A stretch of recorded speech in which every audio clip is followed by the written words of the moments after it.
Alright, so I never thought I'd be doing this, and I am opening my doors to a lot of bullshit because of this. I'm gonna get a lot of negative comments, this video is going to get demonetized, I'm gonna lose subscribers, and that's fine. But I want to talk about Bdobbins' newest video, and it's titled, Warning, COD World War II, Destiny 2 may cause brain damage, parentheses, not a joke. Not a joke. So I thought this was going to be like ironic clickbait when I clicked on this. I thought it was going to be some sort of funny joke. And by the way that the video starts, you might think the same thing. By the way, it will be linked down in the description. I recommend watching it because it is interesting. What's going on YouTube? My name is Batman, and I have played way too much Call of Duty, and I'm starting to think it may have damaged my brain. Again. Part of the burden of being the first generation to really experience gaming is that we have to navigate a minefield of potential health hazards that have yet to be discovered. There's some shit we're gonna have to learn the hard way so that our grandchildren are better off. Our grandparents had to do it with smoking and uranium, our parents had to do it with television and sugar, and we're gonna have to do it with gaming and social media, and probably dank memes too. The article that he talks about in the video came from MP First, and I'll just read you this paragraph. Research from the University of Montreal claims that it may have found a link between brain damage and first-person shooters. The experiment was done on 100 test subjects who were asked to play 90 hours of FPS games like Call of Duty, Killzone, and Borderlands. Now, Borderlands is pretty self-explanatory, but Call of Duty? What type of Call of Duty? Zombies? Campaign? Multiplayer? What multiplayer game mode? Was the person just killing recruit bots on Nuketown, or what? Also, I believe Killzone has a story mode and a multiplayer. I might be wrong about that. But this is a little bit vague. You just say Call of Duty. And it says FPS games like Call of Duty. So what? Call of Duty covers a really wide spectrum. What, did they play Modern Warfare Remastered or COD 4? Or did they play Infinite Warfare or did they play Advanced Warfare? What the fuck did they play? Cause yeah, if they just fucking play World at War Zombies for 90 hours, the next part of this will make a lot of sense. According to the report, after playing these games, and by the way, 90 hours of these games, the participants showed a noticeably smaller level of gray matter in the brain compared to someone who doesn't play video games at all. So they sat people down in front of 3 really vague general titles like Call of Duty, Borderlands, and Killzone, and they had a smaller level of gray matter in the brain compared to someone that doesn't play video games at all. Well, first of all, no shit. 90 hours is no joke. I have never even really played past 24 hours of a video game, and that was with an hour break every couple of hours. I imagine doing any repetitive task for 90 hours will result in some change on your brain.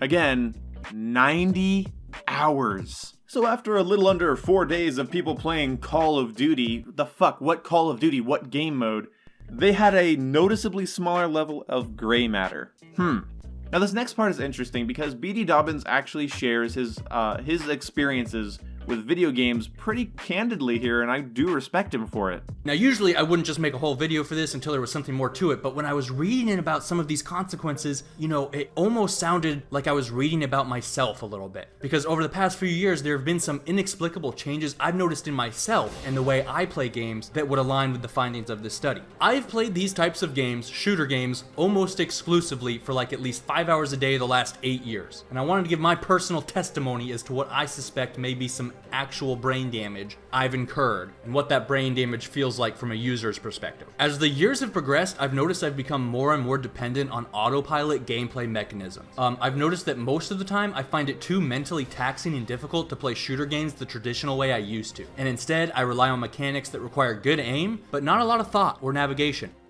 Talking about the fact that he mostly plays things that puts him on autopilot. And what I mean by that is hopping on fixed gun placements, getting into chopper gunners, riding on the back of warthogs.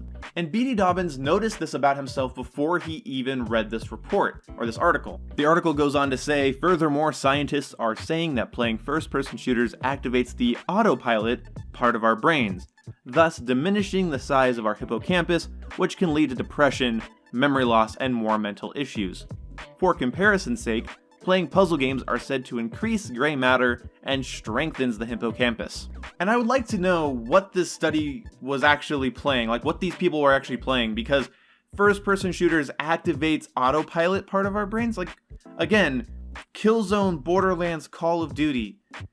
How does this activate autopilot? unless you're just playing zombies or the campaign on Recruit or something along those lines. Am I the only one that has to actively think when playing these games? When I go on autopilot and I just try to run through it, sometimes I get lucky, but most of the time I end up getting into stupid situations. Maybe that's just me, maybe I'm not naturally good at these things.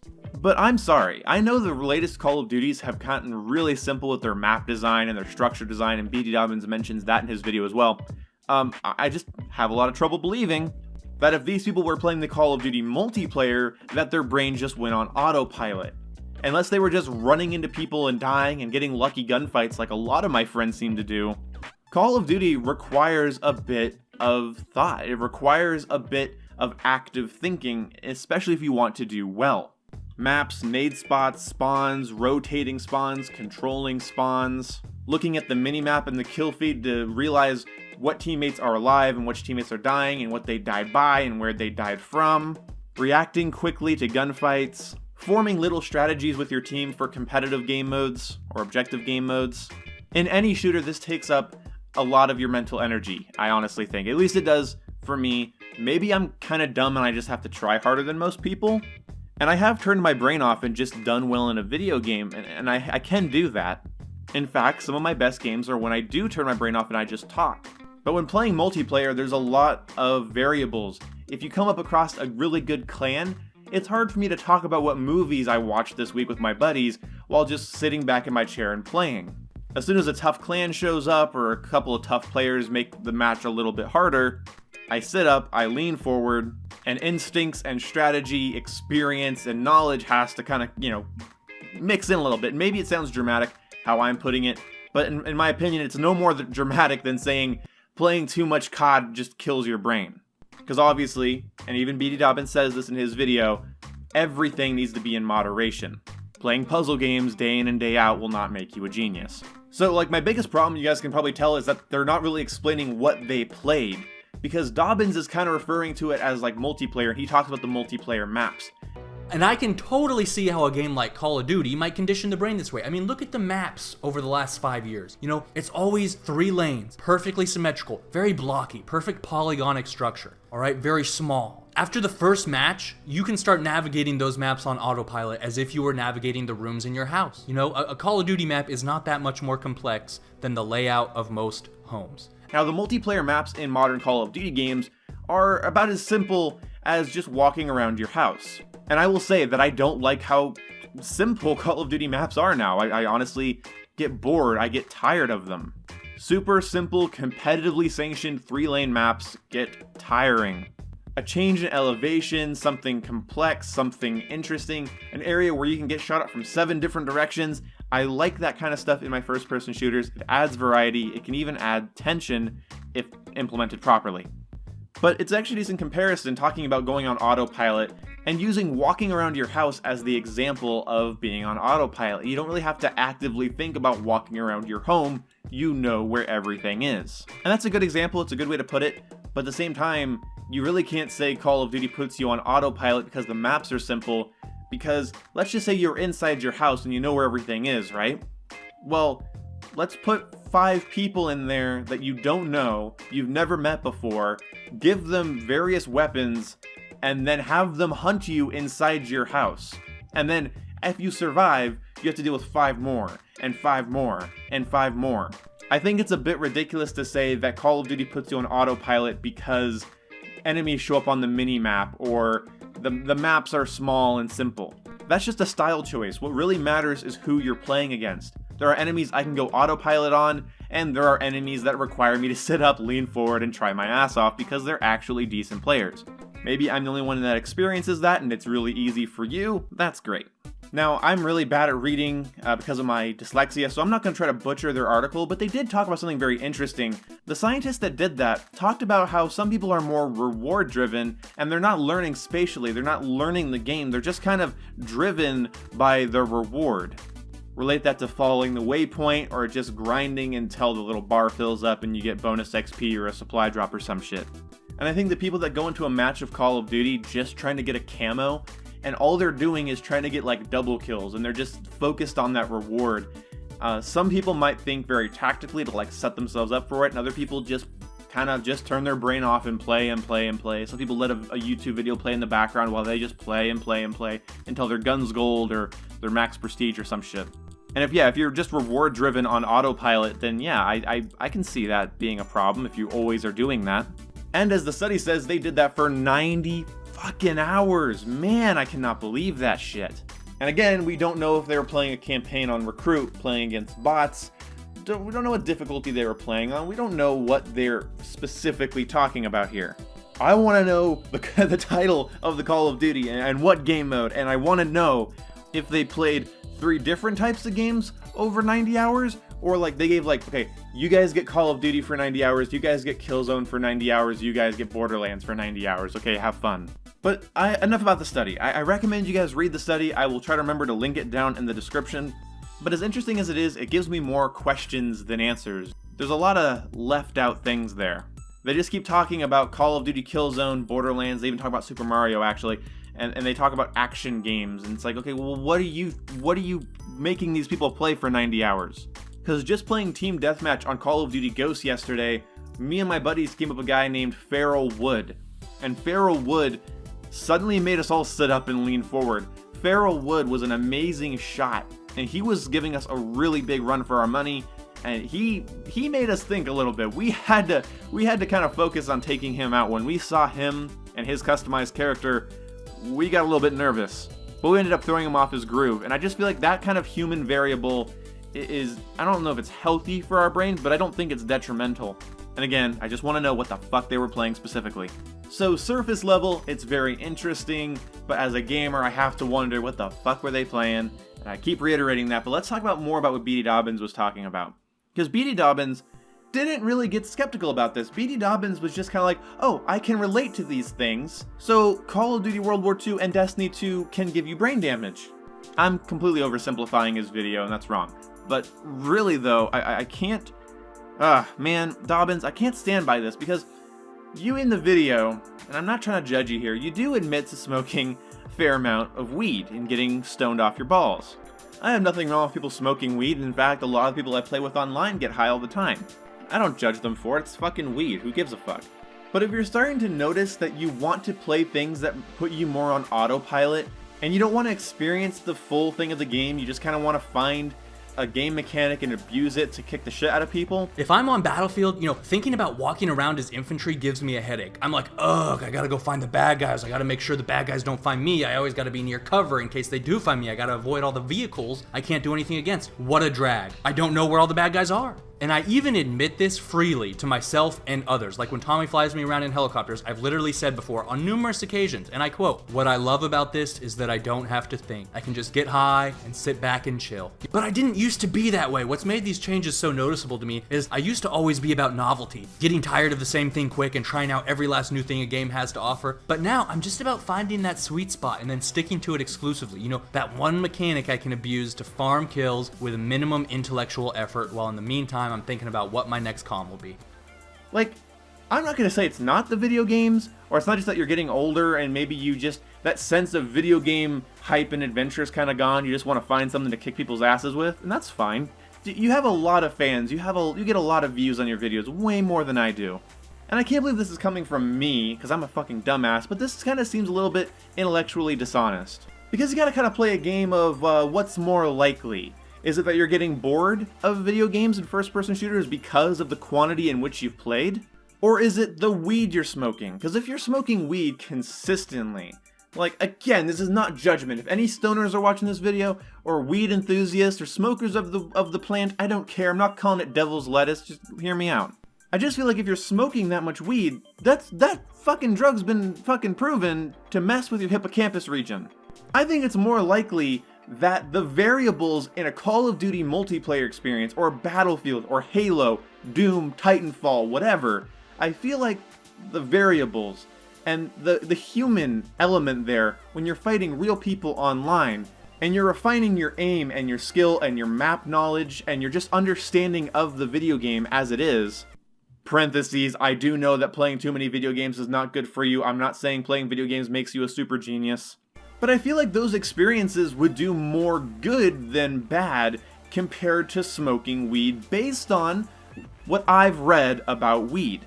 that it affects your senses, your sense of time, your mood, impaired body movement, difficulty with thinking and problem solving, impaired memory, hallucinations, delusions, and psychosis. Those last three says when taken in high doses, and I am on drugabuse.gov, so this might be biased, no fucking lie. But it's pretty much a universal fact that weed can affect the way your brain processes information, learns and adapts, and holds on to memories. So if you've been playing like 5 hours a day of fucking first-person shooters every day for the last several years, like you said, that probably has had an effect on your brain. But in the video, you say this. I noticed these changes long before I read this study. I was worried about them before reading this study. I was like, man, what's going on with me? Do I need to like lay off the pot or something? But it's not the pot, motherfucker. It's the COD. And I can totally see how a game like Call of Duty might condition the brain this way. I mean, look at the maps. Now, I sense a little bit of sarcasm, but I don't know. Towards the end of the video, Bdobbins kind of makes a joke about how conspiracy theorist he sounds by even making a Turn the Frogs gay joke, which is a great reference to Alex Jones. But at the same time, Dobbins, as much as that joke's fucking hilarious, you are sounding a little bit conspiracy theorist. It feels like they are making these games for brain damaged people. And it feels like they know exactly what kind of brain damage their customers have.